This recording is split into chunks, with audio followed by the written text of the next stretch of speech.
Hey guys, how's it going? Today on the episode, we tackle a bunch of major repairs on the new to me 2010 Ram 1500 that I just won at auction. So stay tuned.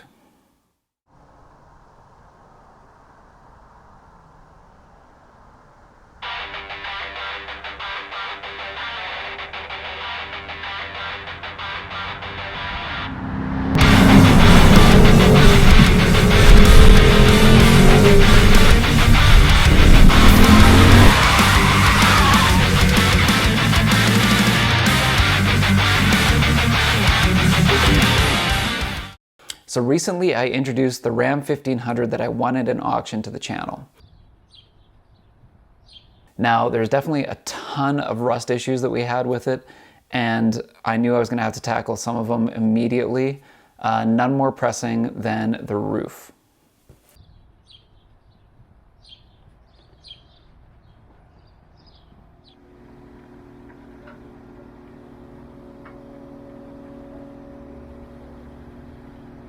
So to start a repair like this, I'm going to use my orbital sander, P80, to start tearing that rust down. If it's really bad, I might just bust out my grinder and just try to grind that off. I'm going to get as much of the rust off as I can, and then I'm going to cut the sections out that actually have a hole in it and weld in some new steel.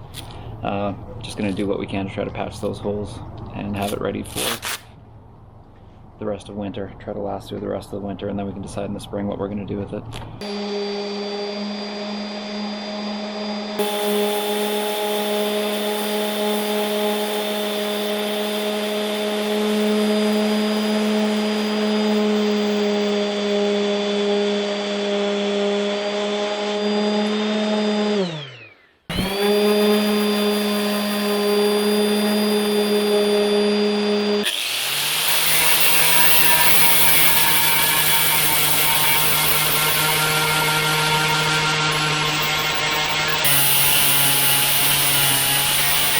Okay, so here's where we run into a problem.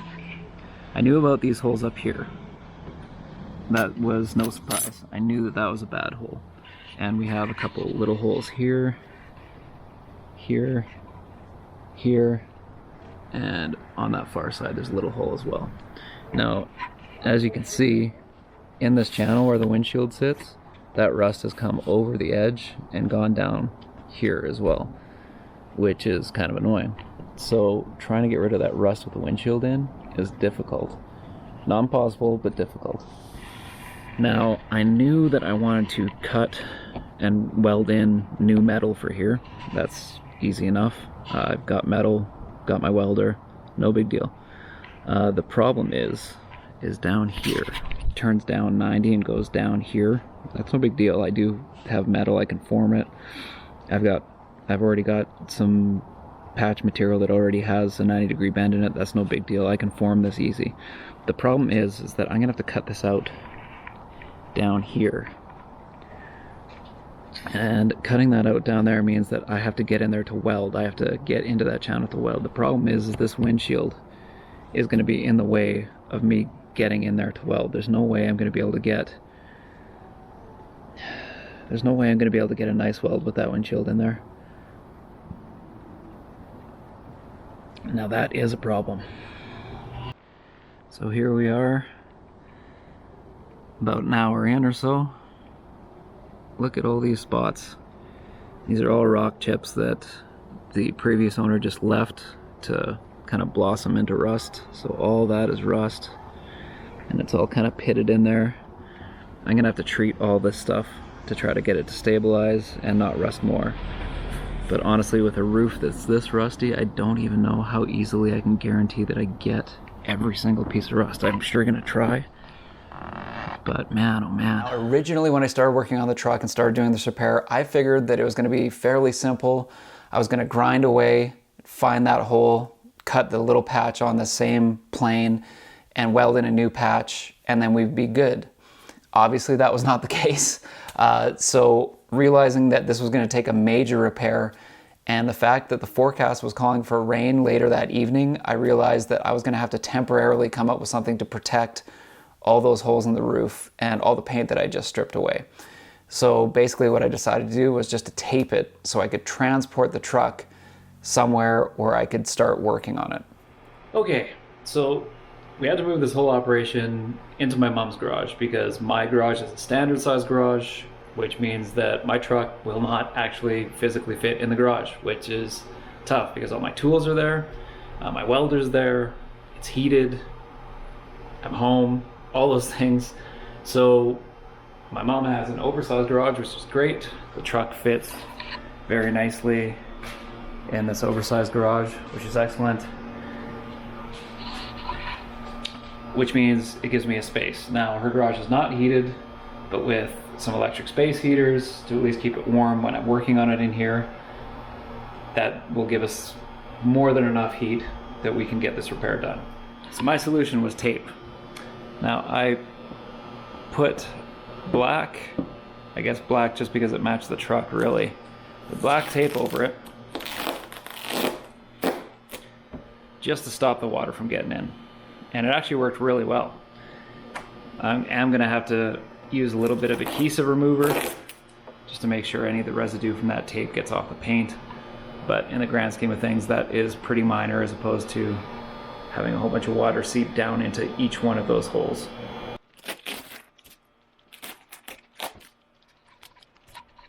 Now, luckily, a lot of glass places do have mobile service, so I contacted Glassmasters. They actually came over and in the garage removed the front windshield, which is excellent.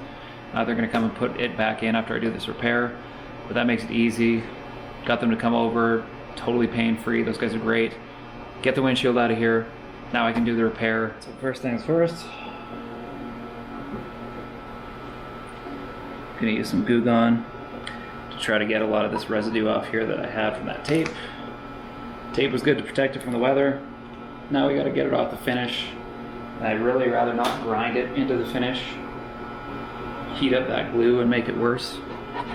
So we'll just hammer it with a little bit of Goo Gone, which usually works pretty darn good for stuff like tape. And we'll get that stuff off there. It's already working pretty good.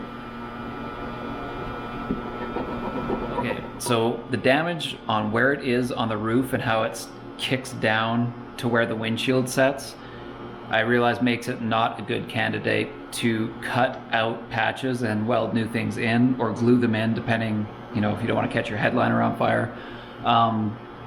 That just makes it not ideal for that because the windshield has a curvature, like the slope of the roof at the top of the windshield. So any flat metal that I would patch in would just leave a flat spot in that curvature.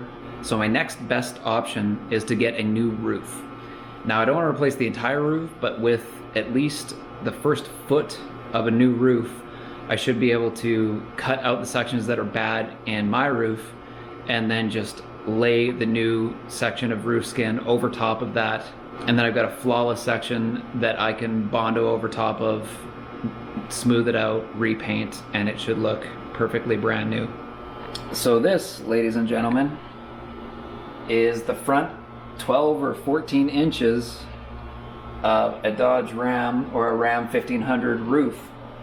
This actually came off a 2019 Ram 1500 Classic that was in a huge wreck. So I ended up getting them to cut just the first 14 or so inches of that roof. So that's it. And that's what we're going to use to patch my roof and do a pretty seamless repair.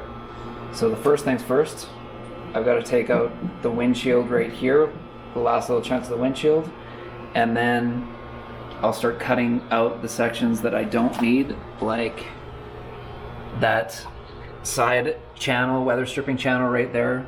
I'll cut that and kind of contour and cut kind of where I need the repair a little bit more detailed, and then start filling the rest, and I should be able to make a really nice repair out of this.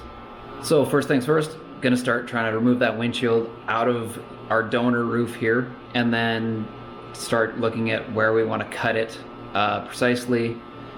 Also, I'm gonna get rid of the structural support that's in here because I don't need that. I just need like the outer skin of this.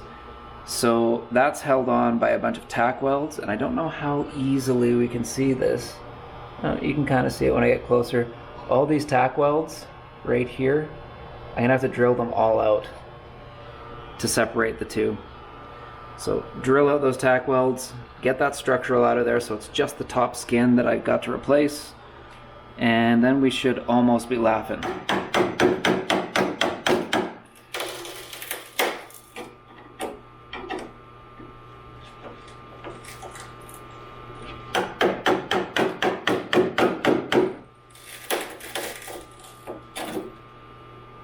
Now, I'm not super concerned about like screwdriver marks that I've got right here, like a couple scratches. That doesn't really bother me because, like I say, I've got to drill out all those spot welds down here anyway, so this is all going to be filler and sanded and then repainted, so I'm not super worried about scratches like that.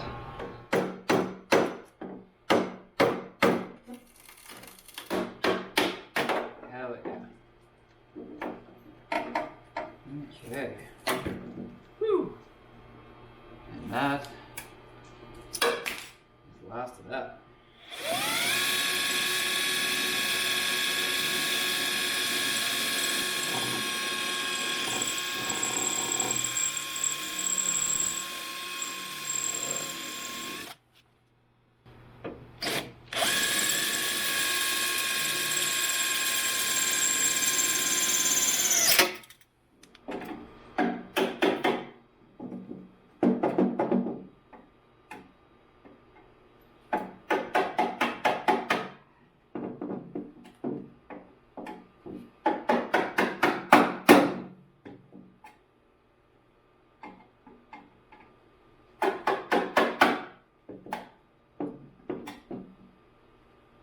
So while I'm working on this, I got my good buddy Matt, who you see in a lot of my videos. He's currently doing the axle seals and U-joints on my Jeep right now, because that's a little bit too invasive for me. Axle seals is not something that I can tackle myself. There's no way. So he's doing that for me right now because he's an absolute champion. He's sending me pictures, and it's ugly. So Matt, thank you, dude. I'm sorry, it sucks, but you're the best. Thanks. So when you're tackling that, just know that we're not the only one. You're not the only one suffering, because this isn't super fun either. But we're getting there. So thanks, buddy.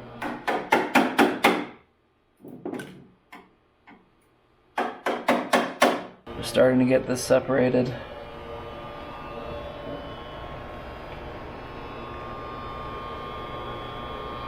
She's starting to separate. Before on the channel that my father-in-law and my brother-in-law are both bodymen. They've worked auto body forever. So my wife's dad, he runs his own auto body shop. He's been doing that since he was a kid, pretty much. Like since he got right out of high school, he started his own auto body shop. And throughout the years, it's kind of changed where his location was, but basically he's always had his own auto body shop. And then my wife's little brother, same deal. As soon as he turned old enough, essentially, he started working auto body. Worked at a couple shops and then worked with his dad, and is kind of doing his own thing now too. So they've got an insane wealth of experience that I can draw from, which is super helpful for me in doing repair like this, because otherwise I would feel definitely over my head. But thankfully, with good advice from them and a little bit of helping hand, it really goes a long way into letting an amateur at auto body stuff like me tackle a major repair like this. So thankfully, my brother-in-law, Corey, he decided to come and give me a hand for a couple days out at the garage, which was extremely helpful. Corey has, at this moment, over 16 years of auto body experience, so he knows his stuff. He's a realist when it comes to this stuff. He doesn't sugarcoat anything because he deals with crappy, rusted junk all day. So he shoots straight from the hip. But he's extremely helpful in just helping me tackle a few questions that I had on stuff that just wasn't super clear to me because I've never done a repair like this.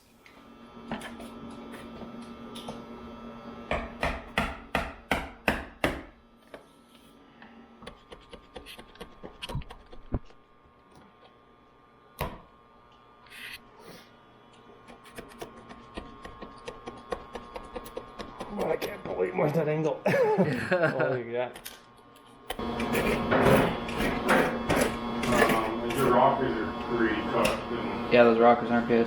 your doors are falling apart and just kind of needs everything, but Doors aren't great. I'll do it piece by piece over time.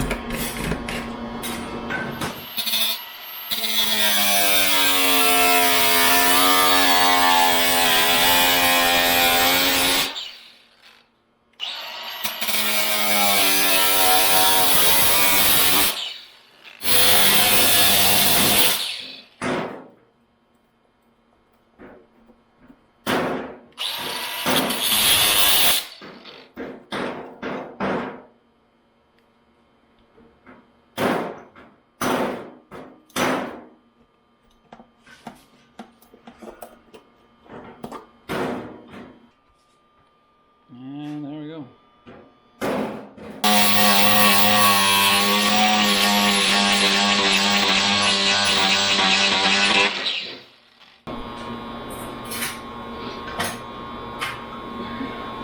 Okay. Cool. Okay. So essentially, that'll be our new patch, which is excellent. Corey did a wicked job separating that. So we can make a mark up here, and what I want to try to do is use some crazy automotive glue that they've got for this. I'm gonna give it a hell of a shot anyway, I think. But Corey was saying that we're gonna have to get rid of the paint underneath in spots that we're gonna have that adhesive sit. So we're gonna make a mark and then figure out that's where we're gonna be gluing it. And then we gotta get rid of that paint so that this stuff bonds properly. Cool. That actually fits super good. yeah, it should. Yeah, I mean it should. It's the same truck. Even still, like, yeah, this is definitely the way to go. Yeah. Okay, end of another day here. I think we're probably gonna call it. If I wanted to keep going, I probably could get the roof prepped, but I do have to leave to work out of town again tomorrow. So kind of got to get some stuff ready for that. So we'll pick up and get back at it another day. But we made some really, really good progress today. Super thankful that Corey decided to come out and give me a hand. Little brother-in-law is the man. Super, super helpful. Plus his experience just, I mean, it speeds it up, and all the little questions that I have about just everything. I've never used this glue before. How far back do I cut it? How much of a blend layer should I have with my Bondo? Stuff like that. Just a lot of good advice on a lot of questions that I have for that. So like I said, guys, super good progress today. Pretty happy with that, and come back and go pretty hard when we come back next week. But all in all, really good day. Lots of progress.